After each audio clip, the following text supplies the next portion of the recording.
This week in CIST 2602 Network Security, we'll first look at Chapter 1, just a brief introduction, where we'll discuss some variety of topics. First, we're going to look at some definitions in cybersecurity. First, we'll look at security. It's going to be defined as the degree of protection against danger, damage, loss, and criminal activity. Keep in mind that we will always have some type of vulnerability or exploit that we'll have to keep an eye on. Now, three things that we're trying to protect in cybersecurity is the confidentiality, integrity, and availability. The CIA triad. Confidentiality ensures that data is not disclosed to unintended persons. It's saying that only the people that should have access to the data does have access.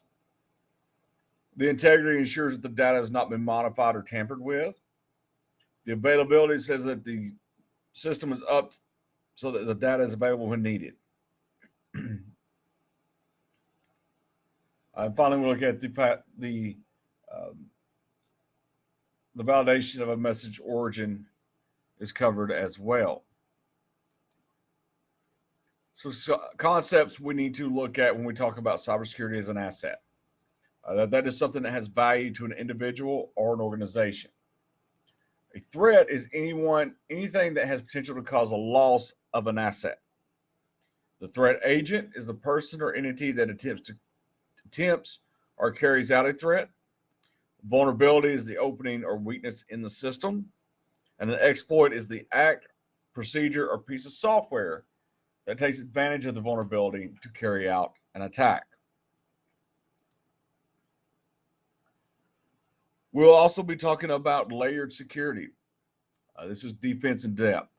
That's a security approach that combines multiple security controls and defenses to create a cumulative effect.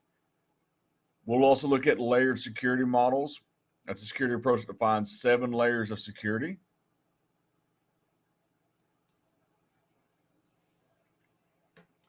Another aspect of security is essential security training. Your employees are your primary targets.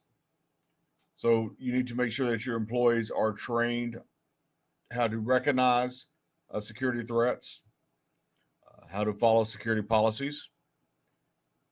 You also need to make sure that the employees are trained in different attack strategies so they can recognize those phishing attempts, also be able to identify internal threats, and once again, develop the company's security policies. So this ends up with the chapter 1 as a brief introduction to network security.